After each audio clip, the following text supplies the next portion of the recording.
नया रास्ता भाग 17। आशा के विवाह को 5 महीने हो चुके थे। इस बीच माँ के कई पत्र मीनू के पास आए। उनके हर पत्र से यही आभास होता था कि वे दोनों बेटियों के बिना कितनी अकेली सी रह गई थी। जिस समय भी माँ या पिताजी का कोई पत्र उसके पास आता, उस समय उसका हृदय व्याकुल हो उठता। उसे घर जाने की बेचैनी होने लगती, परंतु माँ उसे अपने पत्र में यही शिक्षा देती कि उसे लगन से पढ़कर अपने पांव पर खड़ा होना है। आज ही मीनू के नाम माँ का पत्र आया। मीनू माँ के पत्र को पाकर बहुत प्रसन्न थी। जैसे ही मीनू ने पत्र खोलकर पढ़ना शुरू किया, उसके हृदय में माँ के प्रति श्रद्धा उमड़ पड़ी। माँ के लिखे एक एक शब्द में कितना प्यार झलक रहा था। अभी मीनू पत्र पढ़कर रख ही रही थी कि इतने में नीलिमा के पति सुरेंद्र जी ने कमरे में प्रवेश किया। उन्हें देखकर मीनू आश्चर्यचकित रह गई।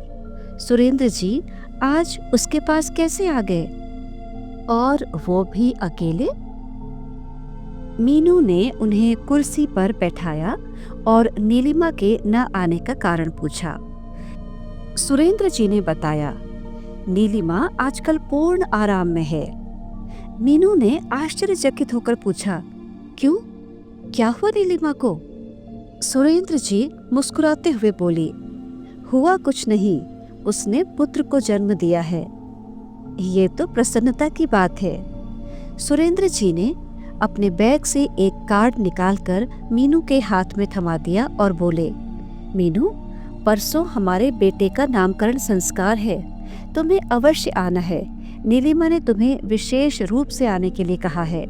हाँ हाँ, क्यों नहीं, मैं अवश्य आऊंगी। सुरेंद्र जी के जाने के बाद मीनू उस कार्ड को उठाकर देखने लगी। उसे लगा कि नीलिमा कितनी भाग्यशाली है। सुंदर व चाहने वाला पति मिला, साथ ही उसे एक पुत्र की मां बनने का सौभाग्य भी प्राप्त हुआ। जिस दिन नामकरण संस्कार था, उस दिन मीनू को कॉलेज से छुट्टी लेनी पड़ी, क्योंकि उसे बाजार से नन्हे बालक के लिए कुछ उपहार भी खरीदने थे। उपहार खरीदकर वह सीधे नीलिमा के घर पहुंच गई। मीनू को देखकर नीलिमा बहुत प्रसन्न हुई। दोनों अपनी अपनी बातें करने में ऐसे तल्लीन हो गई मानो वर्षों बाद मिल रही हों। नीलिमा ने अपने मां बनने के सभी अनुभव मीनू को सुनाए। मीनू चुपचाप बैठी बातें कर रही थी कि उसी बीच सुरेंद्र जी के कुछ मित्रों ने कमरे में प्रवेश किया। उनमें एक अमित भी था। अमित सुरेंद्र जी का घनिष्ठ मित्र था। अमित ने नीलिमा से पूछा, भाभी, सुरेंद्र कहाँ है? अमित भैया, वे बाहर ही काम में व्यस्त हैं। अमित का नाम सुनते ही दरवाजे की ओर पीठ किए बैठी मीनू ने मुड़कर देखा तो वह आश्चर्यचकित रह गई। अरे, ये तो वही अमित है। बाजार में उस दुकान से तो वो झटपट निकल भागी थी, परंतु अब घर से कहाँ जाएगी? मीनू जब भी अमित को देखती तो उसके मन में अजीब सी घृणा उत्पन्न हो जाती।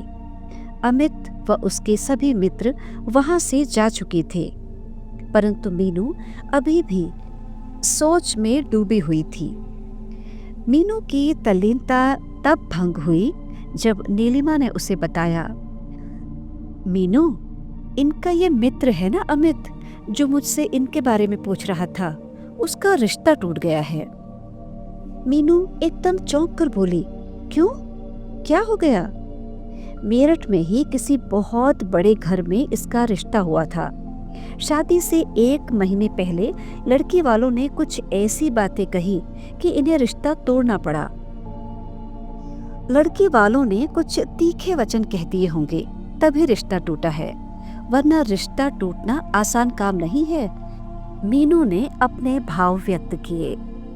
हाँ, वे ये चाहते थे कि अपनी बेटी को एक फ्लैट दें और वह उसमें अपने सास ससुर के साथ अलग से रहे। अब तू ही बता मीनू, अमित अपने माता पिता का इकलौता पुत्र है। ये बात कैसे संभव हो सकती थी? इस बात पर मीनू कुछ नहीं बोली, सिर्फ गर्दन हिलाकर कह दिया। नीलिमा ने अपनी बात जारी रखी, परंतु अमित भैया उस लड़की से शादी करने के इच्छुक नहीं थे। जब उस लड़की से रिश्ता हुआ था तब वे अपने माता पिता के विरुद्ध न बोल सके, परंतु लड़की वालों की ये सब हरकतें देखकर अमित के पिताजी ने अमित के ऊपर ही छोड़ दिया था कि वह इस बात का निर्णय स्वयं ही करे कि वहाँ शादी करनी है या नहीं। मीनू चुपचाप बैठी सुनती रही। अरे हाँ मीनू, अमित भैया ने मीरापुर में कोई लड़की देखी थी, वह उन्हें बहुत पसंद थी।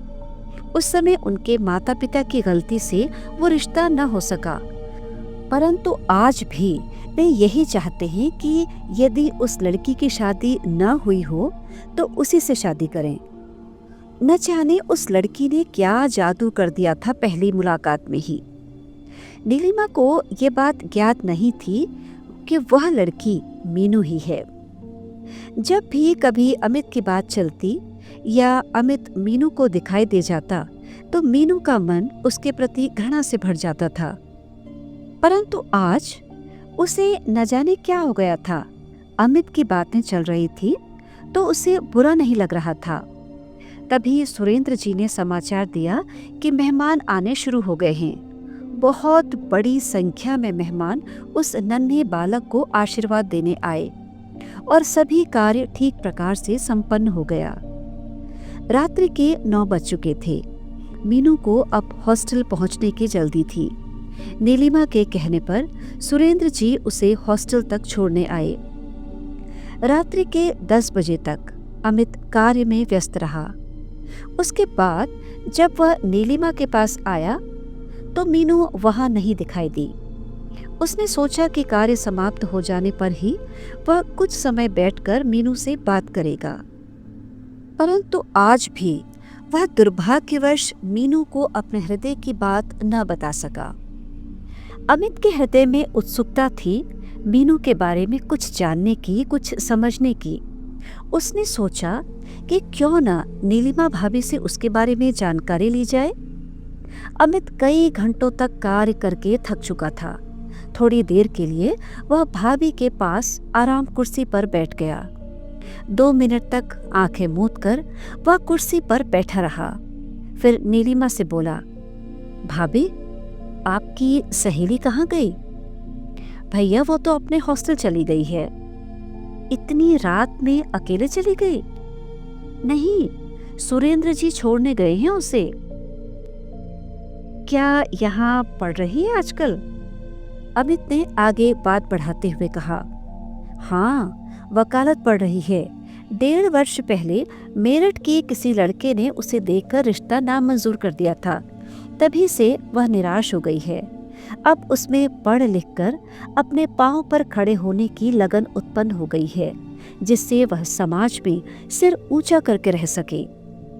नीलिमा के मुंह से यह शब्द सुनकर अमित को आत्मग्लानि महसूस होने लगी।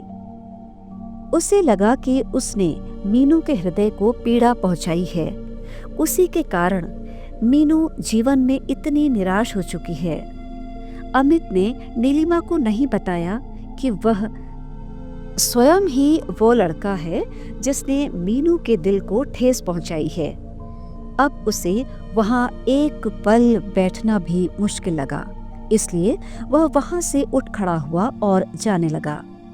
तभी नीलिमा ने कहा, भैया बैठ जाओ ना, अभी से कहाँ चल दिए? अमित कुछ उदास स्वर में बोला, भाभी अब मैं चलता हूँ, काफी रात हो चुकी है। रास्ते भर अमित के मस्तिष्क में मीनू का वह मासूम चेहरा घूमता रहा, जिसने प्रथम मुलाकात में ही अमित का दिल मोह लिया था।